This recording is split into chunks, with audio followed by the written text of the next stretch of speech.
때나 된 남자가 미운이라고 하니까 의아한 생각이 드시는 분들이 많으실 겁니다. 사실 엄밀히 말하면 돌싱남인데요. 주변에서는 저에게 왜 재혼을 하지 않느냐고 묻기도 하지만 저는 10여 년 전에 겪었던 결혼 생활로 인해서 결혼이라면 완전히 학을 떼어버린 사람입니다. 32번까지 저는 연애도 변변치 못하게 하고 결혼보다는 일을 우선으로 한 삶을 살았습니다. 그때는 결혼이 하고 싶어도 사람을 만날 수가 없던 시기였던 것 같아요. 제 남동생과 여동생은 저보다 먼저 결혼해서 자식들을 낳았는데 첫째인 저만 노총각으로 혼자 늙어가는 모습에 시골에 살고 계시던 부모님은 명절 때마다 만나면 그렇게 잔소리를 하셨습니다. 명연아, 네가 못나서 그렇게 36 먹도록 장가를 못 가고 혼자 살고 있냐? 어디 숨겨둔 여자 없어? 있으면 좀 보여줘봐. 엄마, 그런 사람 없어요. 걱정하지 마세요. 할 때 되면 하겠죠. 천천히 해도 돼요. 전 아직 일이 좋아요. 아이고, 일이 좋기는 남자가 혼자 살면 궁상맞아서 안 돼. 얼른 장가 좀 가라. 명인이 네 걱정 때문에 엄마 아빠는 맨날 밤마다 잠이 안 와. 30 중반부터 부모님에게 그런 말씀을 들을 때마다 저도 티는 내지 않았지만 알게 모르게 스트레스를 받고는 했습니다.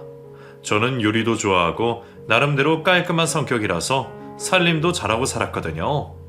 혼자서 적적한 것 빼고는 어른들 걱정하시는 것처럼 굳이 결혼을 하지 않아도 된다고 생각할 정도로 제 삶에 만족하고 있었습니다. 하지만 어른들이나 주변 사람들이나 남자는 혼자 살면 안 된다고 그렇게 말씀을 많이 하셔서 저도 결혼을 꼭 해야 한다는 생각은 은연중에 하고 있었어요. 중고등학교 동창이나 대학 동기들이 결혼을 해서 모임 때마다 아이들을 데리고 오는 모습을 보면서 저도 제 2세가 궁금하기도 했습니다. 그런데 생각보다 제 짝을 찾는 일이 쉬운 일이 아니었어요. 주변에서는 제가 너무 눈이 높은 거 아니냐고 했지만 그런 건 아니었습니다. 병현이 너 이 자식 눈이 너무 높은 거 아니야? 적당히 좋은 여자 있으면 연애도 좀 하고 그래. 야, 너까지 왜 그러냐? 내가 잘해보려고 해도 자꾸 인연이 틀어지는데 나도 미치겠다. 하긴 지슈인도 짝이 있는 거니까 좀 늦게 오나 보다. 너한테는 결혼할 생각은 있는 거지? 있지. 소개 좀 해주던가. 소개를 받아도 딱 결혼을 하고 싶은 여자를 만나지는 못했습니다. 사람들이 결혼할 사람을 만나게 되면 내가 이 사람이랑 결혼을 하겠구나 하는 생각이 딱 든다고 하는데 저는 그런 걸 느껴본 적이 없거든요. 그러다가 잘못된 만남을 하게 된 겁니다. 제 나이 37에 그 여자를 만나게 되었어요. 그 여자는 저희 회사에서 새로 거래를 하게 된 거래처 직원이었습니다. 서글서글한 인상으로 제가 갈 때마다 항상 먼저 반갑게 인사를 해주는 사람이었어요. 처음에는 그냥 좋은 사람 같다고 생각만 하고 있었습니다. 그런데 그 사람이 제가 실수할 뻔한 걸 도와준 적이 있어요. 그리고 그날 저에게 밥을 사달라고 하더라고요. 과장님, 저 아니었으면 큰일 날 뻔한 거 아시죠? 아휴, 은영씨 너무 고마워요. 그렇게 입 싹 닦으실 거예요? 밥이라도 사주세요. 네? 밥이요? 그럼요. 당연히 사드려야죠. 그럼 오늘 저녁에 제가 자주 가는 식당 같이 가요? 거기 고등어 구이가 진짜 맛있거든요. 네, 그래요. 연락 주세요. 기껏 사달라는 게 고등어 구이라는 점에서 참 소소하고 귀엽다는 생각이 들었습니다. 저는 뭐 비싼 레스토랑에 가도 사줄 의향이 있었거든요. 아무튼 그날 퇴근 후에 만나서 같이 고등어 구이를 맛있게 먹고 이야기를 나누다 보니 말이 잘 통해서 맥주도 한잔 하게 되었습니다. 저보다 7살이 어렸던 그 사람은 자기 꿈이 현모양처라고 말하며 저에게 어필했어요. 저는 어릴 때부터 좋은 사람 만나서 야무지게 살림하면서 아이 낳고 남편 모필하고 아이 잘 키우면서 현모양처가 되는 게 꿈이었어요. 지금도 마찬가지고요. 근데 과장님은 왜 아직까지 결혼을 안 하고 계세요? 과장님 정말 좋으신 분이신데. 제가 아직 인연을 못 만난 모양이에요. 저도 결혼해서 아이 낳고 그러고 살고 싶은 마음이에요. 그날 그런 대화를 나누며 맥주에 소주까지 마시고 저는 취해버렸습니다. 제가 술이 잘 받는 체질이 아니거든요. 필름이 끊길 때까지 마시는 일이 잘 없는데 그날은 그 사람이 자꾸 술을 권해서 마시다 보니 필름이 끊겨버렸습니다. 그리고 정신을 차리고 보니 모텔방이었어요. 너무 당황스럽더라고요. 그 여자는 속옷 차림으로 제 옆에 누워 있었습니다. 내가 실수를 했구나 싶어서 이마를 치며 괴로워하고 있었습니다. 그런데 그 여자도 잠에서 깼는지 저를 보고는 말했어요. 명현씨, 벌써 일어났어요? 잘 잤어요? 제가 어쩌다가 여기를... 죄송해요. 저 기억이 하나도 안 나요. 기억이 안 나요? 섭섭하네요. 어제 우리 좋았는데. 저같이 마음에 드는 여자는 처음이라면서 저랑 사귀기로 했잖아요. 그것도 기억 안 나요? 미안해요. 명현씨, 저도 이런 적 처음이에요. 이왕 이렇게 된 거 우리 한번 만나보는 거 어때요? 제가 잘할게요. 그 여자가 그렇게 먼저 적극적으로 이야기를 했고 그런 일이 저도 처음이었기에 당황스럽기는 했지만 벌어진 일에 책임을 져야 한다는 생각이 들었습니다. 그래서 그날 이후로 그 여자와 저는 연인 관계가 되었어요. 어떻게 보면 하룻밤 실수였기는 했지만 사람이 좋은 사람이었기에 연애를 하면서 점점 더 그 여자에게 저는 빠져들었습니다. 혼자서도 충분히 잘 살고 있다고 생각했지만 연인이 생기니까 또 다르더라고요. 저의 일거수일투족에 관심을 갖고 챙겨주는 사람이 있다는 게 많은 위안이 되었습니다. 그렇게 연애를 하고 어느 날 여자친구와 연락이 닿지 않았어요. 불안해서 어쩔 줄을 모르겠더라고요. 여자친구가 혼자 사는 집 앞에 찾아갔는데 집에 있지도 않았습니다. 전화를 해도 받지 않고 정말 무슨 일이라도 생겼나 싶어서 걱정이 됐어요. 새벽까지 잠을 자지 못하고 뜬 눈으로 밤을 새우다가 새벽 3시쯤에 다시 한번 전화를 걸었는데 웬 남자가 전화를 받더라고요. 여보세요? 은영이 전화 아닙니까? 전화 받으신 분은 누구시죠? 그러는 댁은 누군데? 그러고 있는데 여자친구가 전화를 뺏어드는 듯 했어요. 그리고 당황한 목소리의 여자친구가 전화를 받고 말했습니다. 오빠. 은영아, 너 어디야? 방금 그 사람은 누구고? 왜 연락이 안 됐어? 우리 친척 오빠인데 일이 생겨서 나중에 설명할게. 그리고 오빠, 나 임신했어. 뭐라고? 임신? 은영아 어디야? 내가 지금 바로 갈게. 아니야, 내일 저녁에 만나서 이야기하자. 지금 우리 친척 오빠한테 내가 빚을 진 게 있어서. 아무튼 나중에 더 설명할게. 걱정하지 마. 그렇게 여자친구는 전화를 끊어버렸습니다.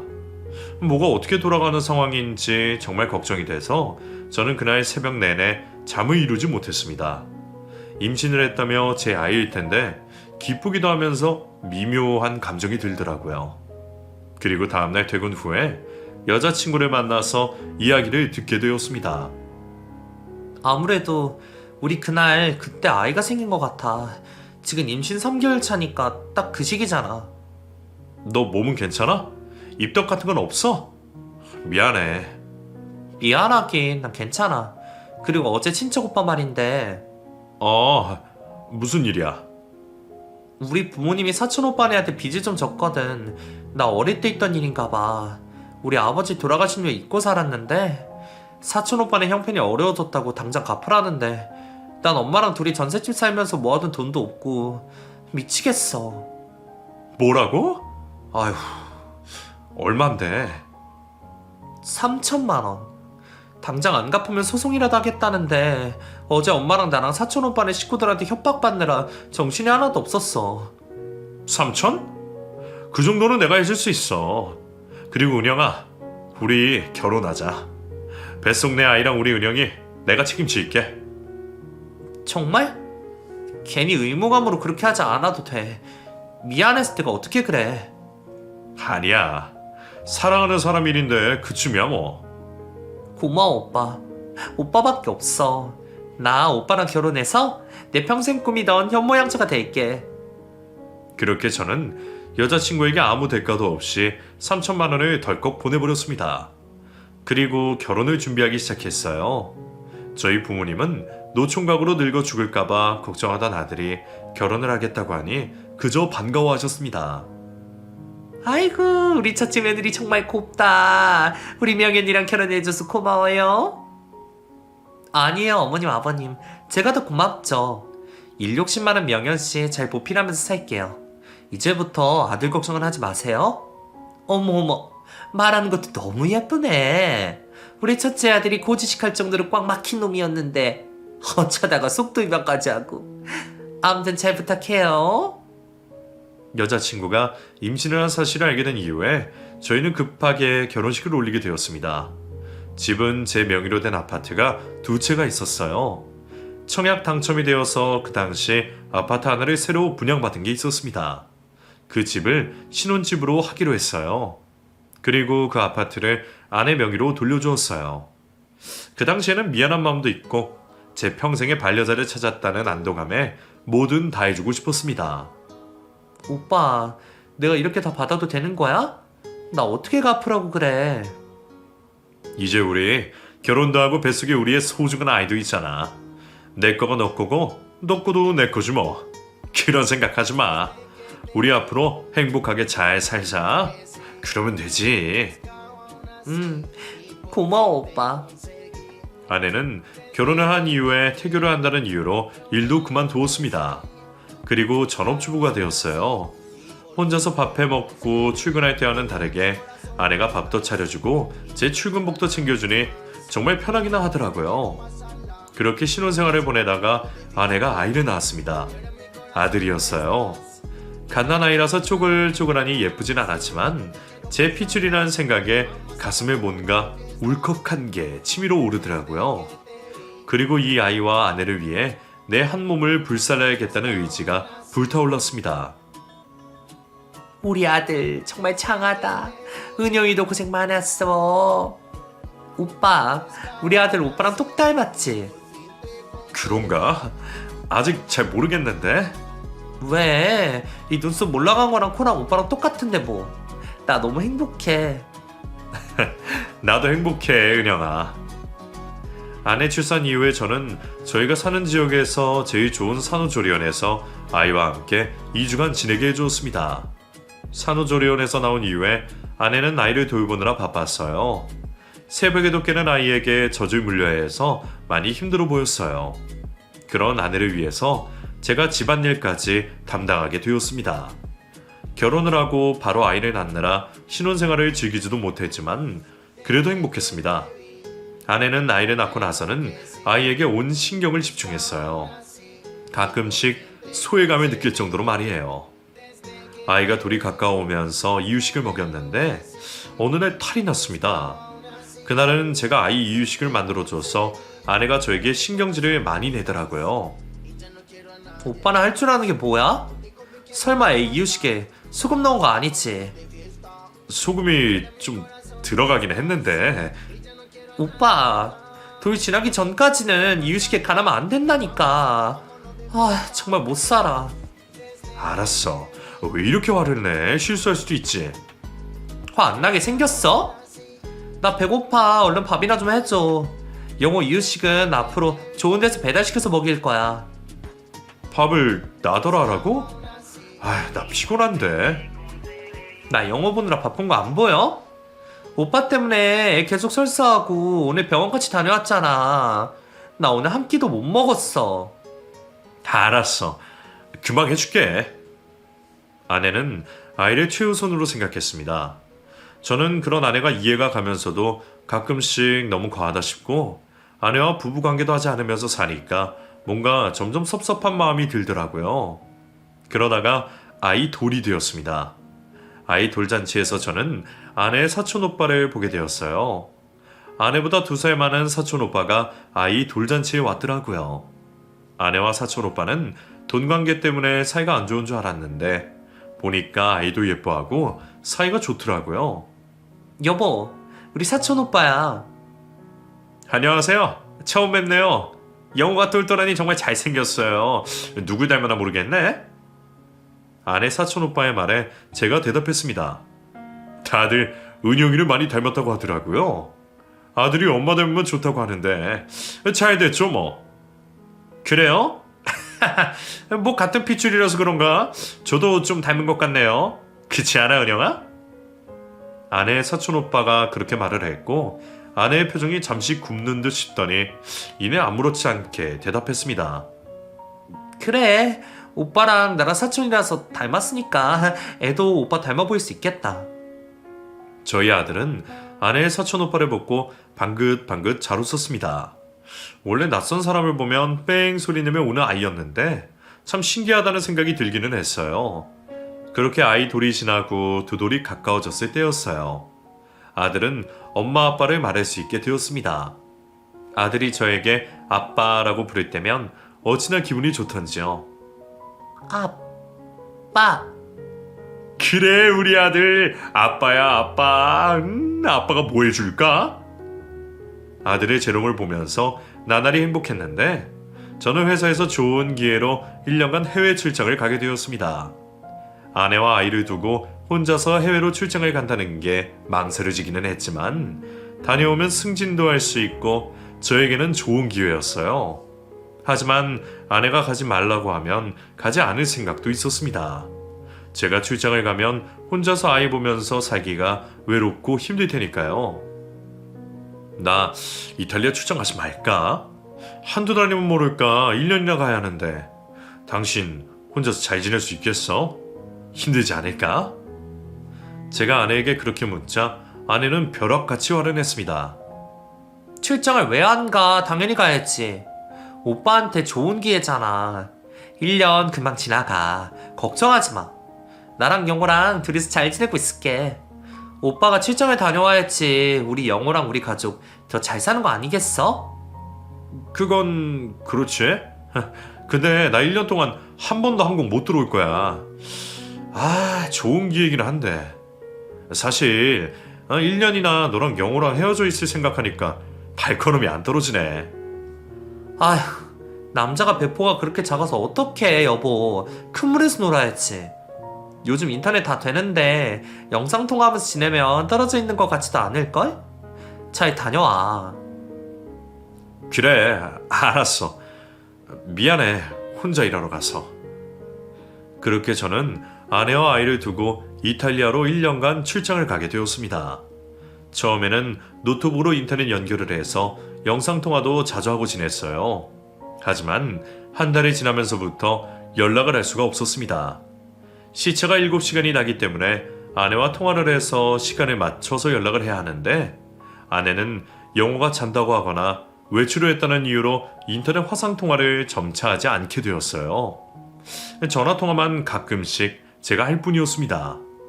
아내가 먼저 저에게 전화를 걸어오는 경우는 거의 없다시피 했어요. 전화가 올 때는 생활비를 붙여달라는 요구를 할 때 뿐이었습니다.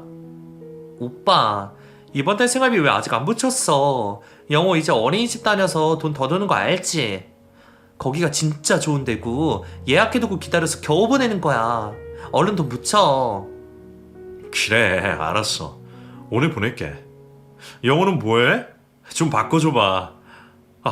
오늘 화상통화 할래? 영호 보고 싶어 죽겠어. 영호 지금 자고 있어. 이제 어린이집 보내면 오빠랑 통화 가능한 시간에 영호 없을 거니까 화상통화는 어려울 거야. 일단 바꿔줄게. 영호야 전화 받아봐. 싫어. 아들이 싫다고 칭얼거리는 소리가 들리더라고요.